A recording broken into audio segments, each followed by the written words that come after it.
Bienvenue mesdames et messieurs, merci d'être les nôtres sur Voc Info TV, toujours dans les 4 éléments solitaires Mboka. Voilà l'actualité toujours autour de la libération provisoire de Vital Kamerhe. Bas Congolais, les Kinois particulièrement, bas eu frustration. Bas Kinois, bas ont regretté ni exactement. Pourquoi bas Tumbi bas Piné? Pourquoi les Congolais, les Kinois, par exemple, mécontents, il y a que le procureur, près la Cour de cassation, a accordé liberté provisoire à Vital Kamerhe. Pourquoi ça, ils ont fait ça canne dans la population? Bah, combattant IDPS. Pourquoi bah, on peut d'accord dans un mot?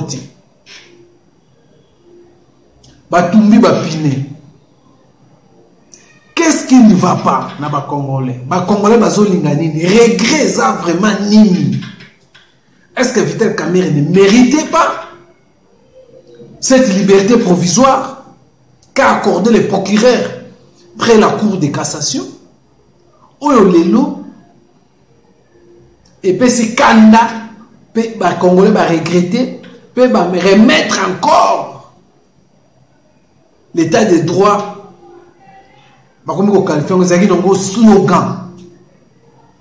l'état de droit, et ça là qui n'a un pour tromper la population. Est-ce que ça réellement état de droit ça pour tromper les lois Vital Kamerhe va bimi, bandeko batomboki, même combattant à IDPS. Batomboki. Pourquoi Batomboki? Bon, dans la vidéo, tout ça là qui, tout ça qui va congolais, tout ça aussi va combattre, Nenge, Batomboki, Nenge aussi, Périssimoto, Batumbi, Bapine, pour manifester leur mécontentement contre les procureurs près de la cour,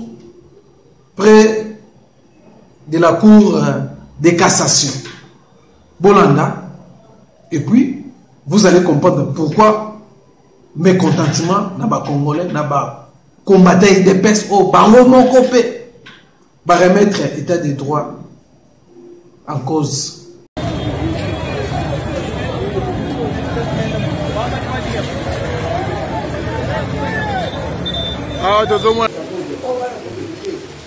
Bonjour combattant. Bonjour les grands journalistes Ousmane Bemni. Voilà, alors attendons sur réaction par rapport à la libération. Moni binobo tomo qui a kosakanate, botie bapine, bokangi banzela, tomboki, bozo tomboke la nini, bolingi nini. Merci ndeko Ousmane. Dengo uti kolobaki moto ezopela na ba état major ya UDPS. Basepelite na liberté provisoire oyo bapesi ndeko Vital Kamerhe. Oyebi ke IDPS ebundi mpo na état de droit. État de droit ezali respect ya mibeko.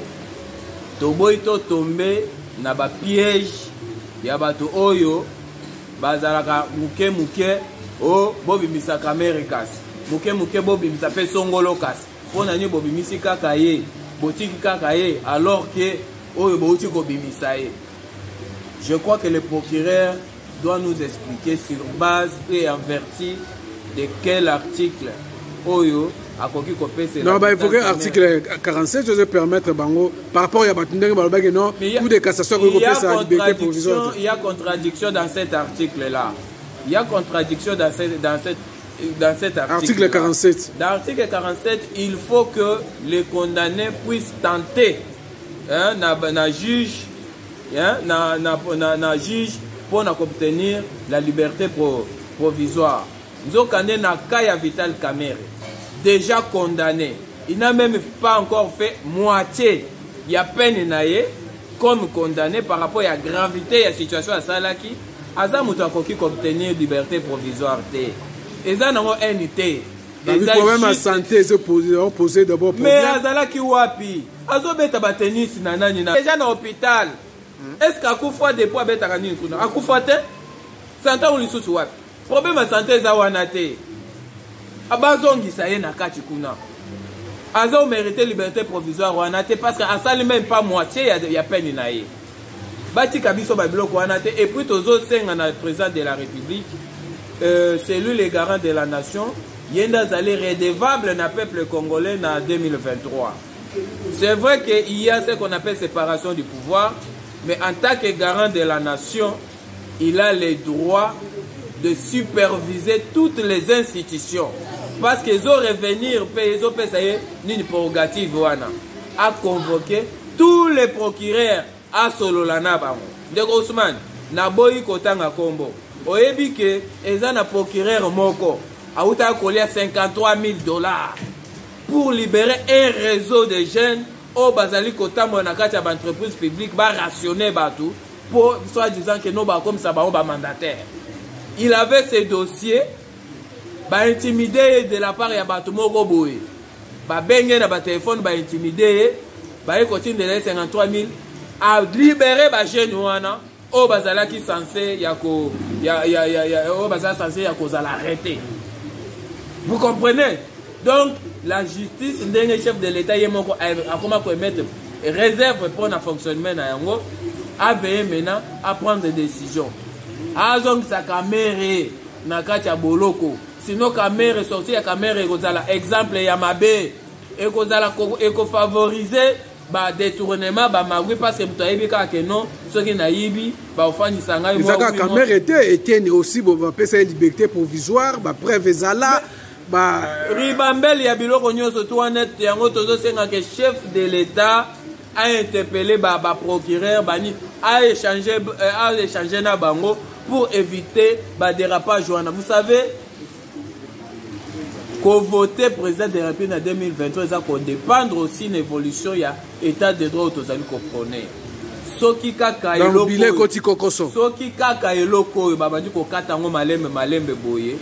Je crois que le chef de l'État aura des difficultés, non seulement sur le plan ya vote nae, mais aussi l'UDPS va payer parce que nous autres nous avons lutté pour le respect ya mibeko na kati ya mboko ceux qui déjà babandi kotopier yango boye et ozala mabe makasi pona biso yango tokoki kotolérer te chef de l'État solo la na ba procureur na yo parce que ceux qui bazo continuer UDPS ozo mona o tokokita na balabala bato bakamo mais ndenge baza ko revendiquer alors que muto aza na niveau ya mbo na pouvoir azali fruit na bango alors po eko mandenge wana te po tokita na balabala te na place o balobela o la muka marchaki.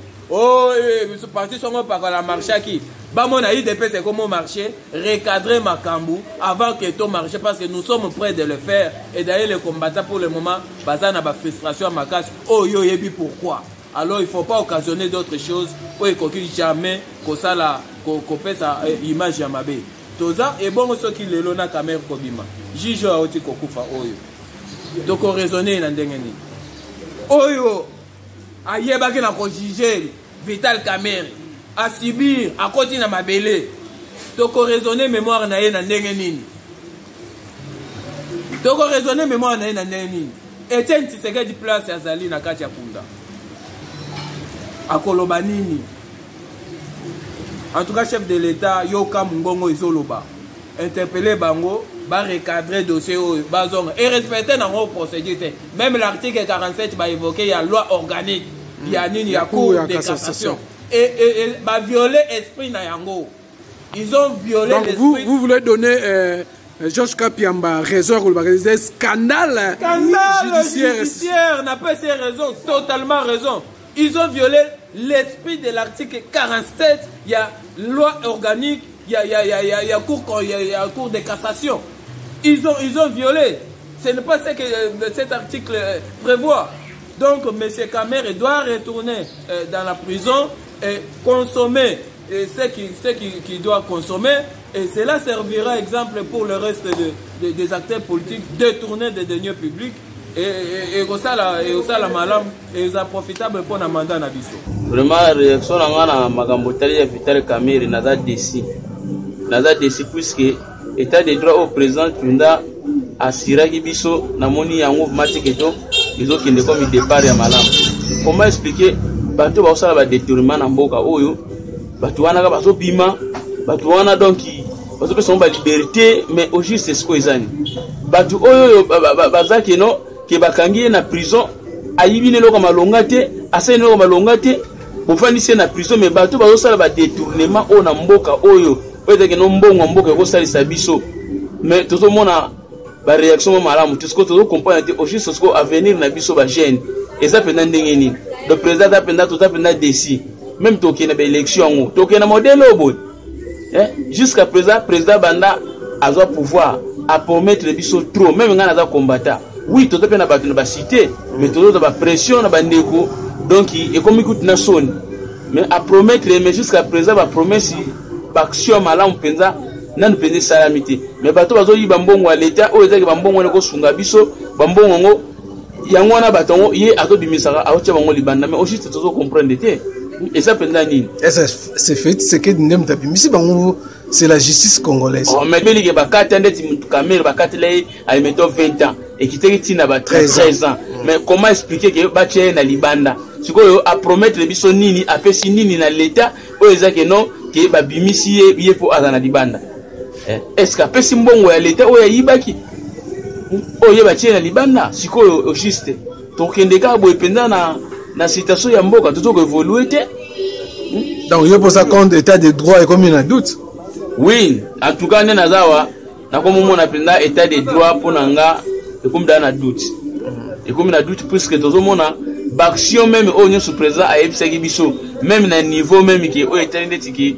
ya ba justice boye tout le monde penda ba compromis penda ya malonga ezati tout le monde penda ba compromis penda ba espoir penda ezati sutepo ndeti ba caméra tout ça penda déci population za déci boto yebaki teke non que niveau oyo ego ça élection be caméra facile ça 13 ans na ye mais pas même la moitié na ye mbarmo ba che caméra libanda siko au juste ça ni bandeko o bakangana so lizo bandeko ba musulman wana ba pesa pe liberté mais pone ba bandeko ba sala bango eloko moko te siko bato baza ba yandra o bako va na prison bodo bimisa bango bato no ba innocent na ba prison wana botiki wana kata ba prison bodo mono te no tozo ko évoluer te o politique modèle nini o président de mabiso na mboka ba to sécurité parce que ba blé biso de bundela ke état de droit kamere asalaka crime ya économie ya mboka na biso ayibi mbongo ya mboka ya peuple congolais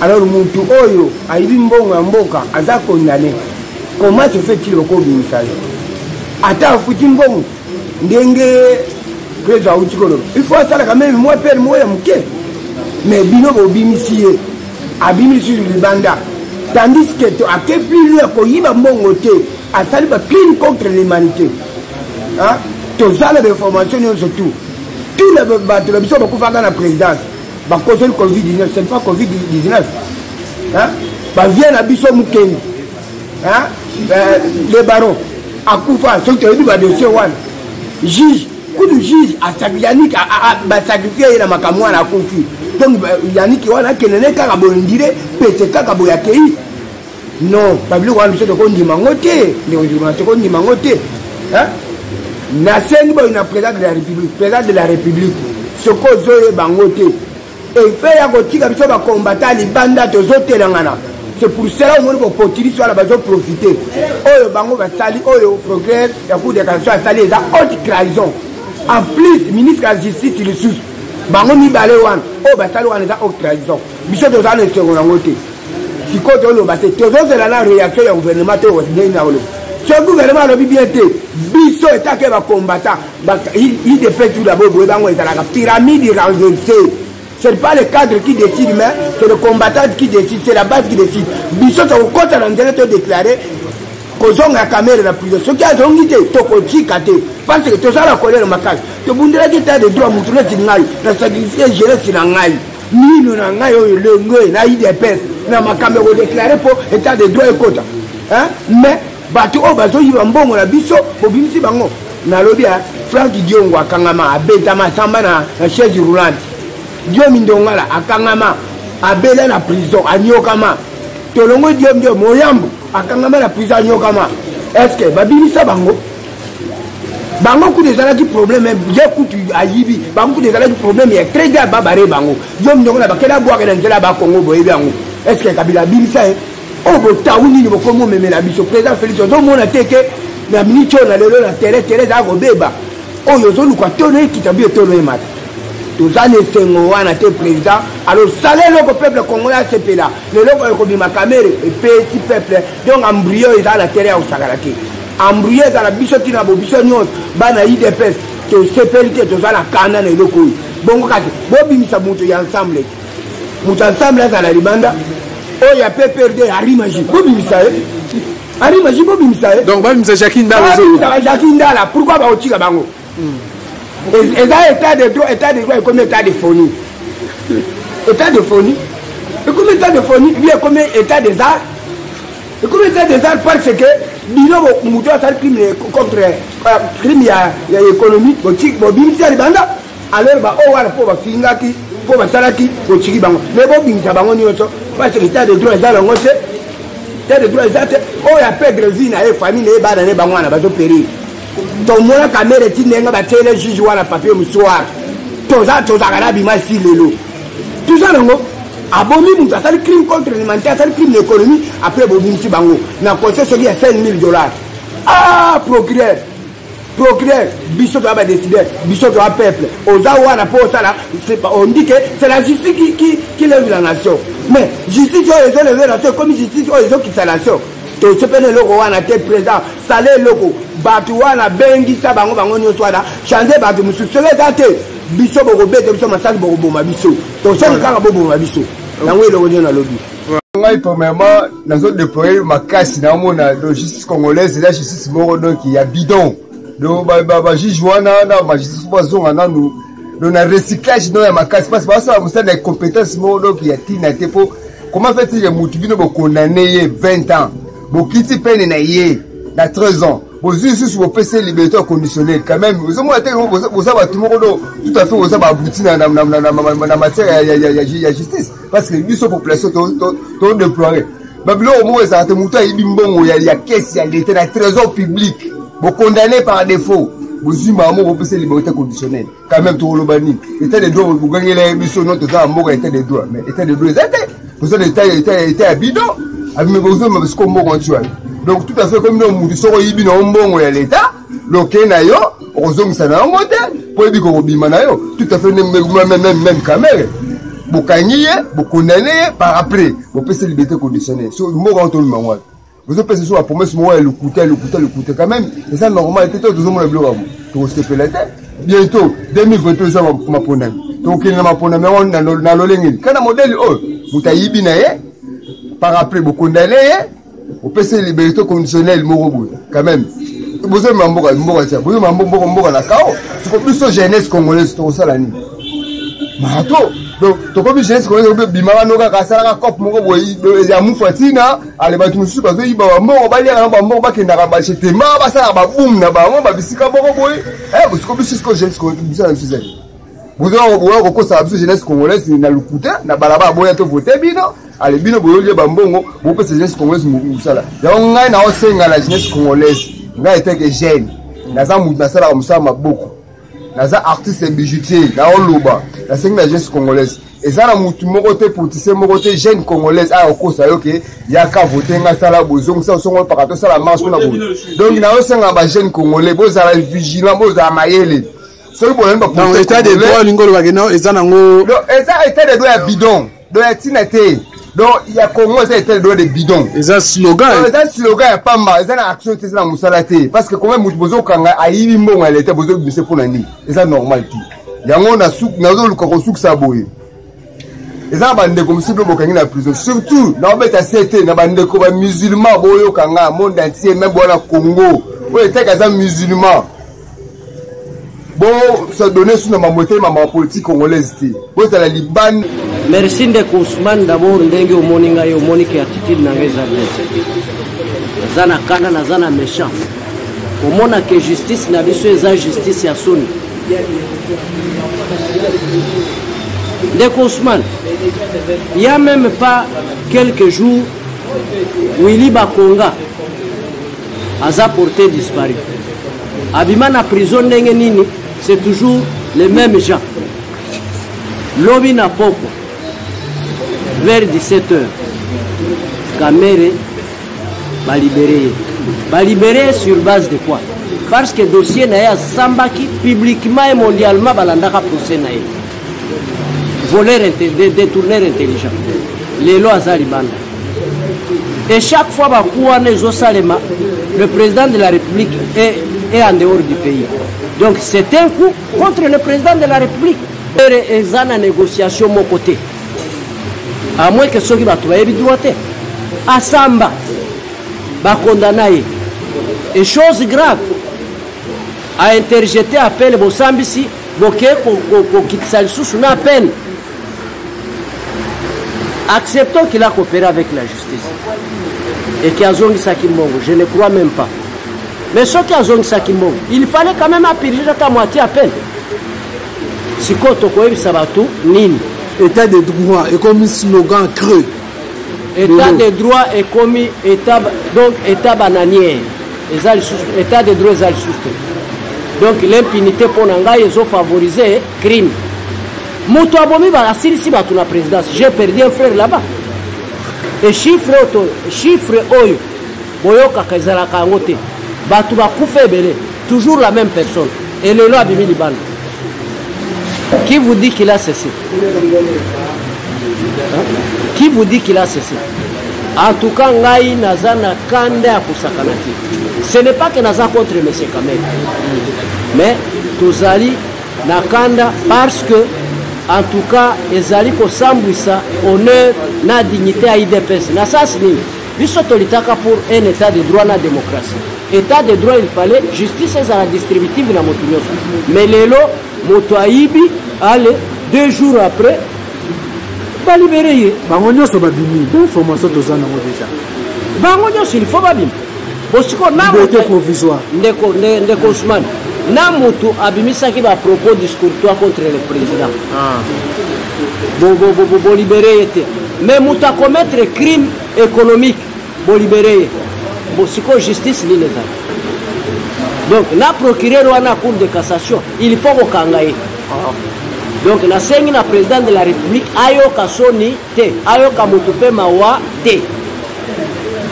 A convoqué tous les magistrats à mettre bango libana. Qu'est-ce que Kamere peut encore apporter à Félix? Yebisanga Kamere a encore apporté Nini Asika et pas président Félix. Yebisanga. Moto a sauté, il n'y a pas eu négociation. Bon impliqué chef de l'État na Bouzo voté. C'est un coup contre lui. A Fungola Misu. Comment topé sur Fimbo à Kekele, monsieur le président? Comment osa l'axiste comme ça? Hein? Simba Fimbo. Tala, ba Congolais, soko zoke na bango na ndenge ya kukarese bango. Etalio, baza batute. Donc il faut moi Fimbo pour batubayo. OK. Donc ndeko Ousmane ndekanda tozana ngo. Et nano silité. Nano penze silité. Na otumba pine. Ole kina ba poisson nyonso moni ke pesi mo aboy. Batu kutu ba pine. Batu babundi, c'est pour te démontrer que batu bazana méchant. Mutu aibi mbongo à l'état papa. Mbongo à l'état. Donc comme ici comme mutu nyoso aiba ba ko libérer. Non. To kondi mabilo ko na te. Biso to bunda ipona buzo bate. Aujourd'hui la population va baluke libino. Imaginez-vous na onga na sacrifier vinanga mobimba batu musu ne bazolia ngai nan na lite. Mais je suis patient. Et là continuer à supporter buzo wana. Là ne silité. Les Ousmane, l'avenir nous donnera. Voilà, mesdames et messieurs, c'était là les combattants, les Congolais, les lobby, boyoki binomo comment va continuer à manifester mécontentement à la libération provisoire de Vital Kamerhe. Malgré la caution malgré il y a des conditions pour Vital Kamerhe. Mais les Congolais, les combattants, sont d'accord dans un côté. D'accord dans un côté. Merci, Monsieur Nelson. Bye bye.